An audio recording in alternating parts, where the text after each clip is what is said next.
കാലവർഷം ശക്തമായതിനെ തുടർന്ന് ഡെങ്കിപ്പനി, ഷിഗല്ല, വെസ്റ്റ് നൈൽ പനി, എലിപ്പനി തുടങ്ങിയ പകർച്ചവ്യാധികൾ പടരുന്നതിൽ കനത്ത ആശങ്കയിലാണ് ജനങ്ങൾ. പനി ബാധിച്ച് സംസ്ഥാനത്ത് പ്രതിദിനം 10,000-ലധികം ആളുകളാണ് ചികിത്സ തേടുന്നത്. അതേസമയം നിർദ്ദേശങ്ങളും പ്രതിരോധ പ്രവർത്തനവുമായി ആരോഗ്യവകുപ്പും രംഗത്തുണ്ട്. ഭയം വേണ്ട, ജാഗ്രത മതി.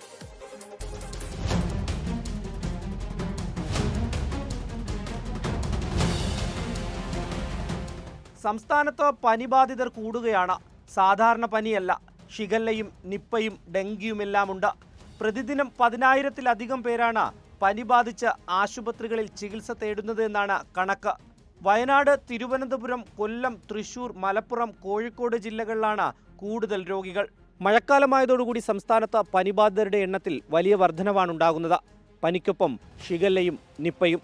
പ്രതിരോധ പ്രവർത്തനങ്ങളുമായി സർക്കാർ മുന്നോട്ടു പോകുന്നുണ്ടെങ്കിലും അത് എത്രമാത്രം ഫലം കാണുന്നു എന്നുള്ളത് കണ്ടറിയണം. പനി ബാധിക്കുന്നവരുടെ എണ്ണം വർദ്ധിക്കുന്നതിനിടെ ആശങ്ക വർദ്ധിപ്പിച്ചുകൊണ്ട് കണ്ണൂർ പാനൂരിൽ ഇന്ന് 2 പനിമരണവും സ്ഥിരീകരിച്ചു. തൃശൂർ വടക്കാഞ്ചേരി മംഗലത്ത് 4ഉം 7ഉം വയസ്സുള്ള 2 കുട്ടികൾക്ക് ഷിഗല്ലയും സ്ഥിരീകരിച്ചു. ഇതുവരെ സംസ്ഥാനത്ത് ഷിഗല്ല രോഗം ബാധിച്ചത് 132 പേർക്കാണ്. 450ഓളം പേർ ലക്ഷണങ്ങളോടെ ആശുപത്രിയിൽ ചികിത്സയിലുണ്ട്. നിപ്പയും ഷിഗല്ലയും കൂടി റിപ്പോർട്ട് ചെയ്തതോടെ കടുത്ത ആശങ്കയിലാണ്. ഇന്നലെ മാത്രം 18 പേർക്കാണ് ഷിഗല്ല രോഗം സ്ഥിരീകരിച്ചത്. 2 പേർ ഇതിനോടകം മരണപ്പെടുകയും ചെയ്തു. പ്രതിരോധ പ്രവർത്തനങ്ങൾ ഊർജിതപ്പെടുത്തിയിട്ടുണ്ട്. ആശങ്കപ്പെടേണ്ടുന്ന സാഹചര്യമില്ലെന്നാണ് ആരോഗ്യവകുപ്പ് മന്ത്രി കെ മുരളീധരന്റെ പ്രതികരണം. ഈ നിപ ഇതുവരെ വ്യാപിച്ചിട്ടില്ല.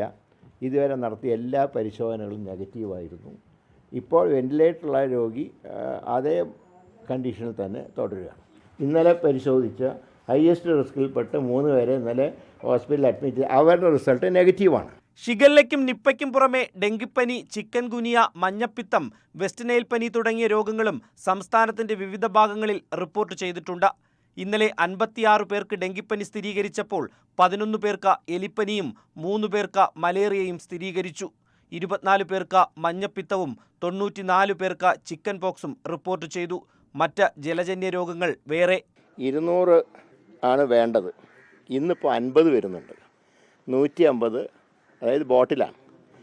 50 ബോട്ടിൽ ഇന്ന് ഈ ഫ്ലൈറ്റിൽ, ഇൻഡിഗോ ഫ്ലൈറ്റിന് 10 മണിക്ക് കണ്ണൂരെത്തും. രോഗബാധ നിയന്ത്രിക്കുന്നതിൽ സർക്കാർ പരാജയപ്പെടുന്നുവെന്നാണ് പ്രതിപക്ഷത്തിന്റെ ആരോപണം.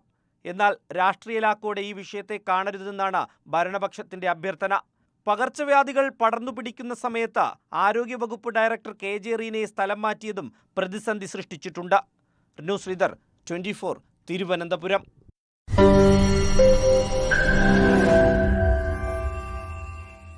ലോകത്തെവിടെയായാലും ഏത് സമയത്തും 24 വാർത്തകളും ഓഗ്മെന്റഡ് റിയാലിറ്റി പാക്കേജുകളും എക്സ്പ്ലെയിനറുകളും വിശദമായി കാണാൻ ഞങ്ങളുടെ യൂട്യൂബ് ചാനൽ നിങ്ങൾക്ക് സബ്സ്ക്രൈബ് ചെയ്യാം.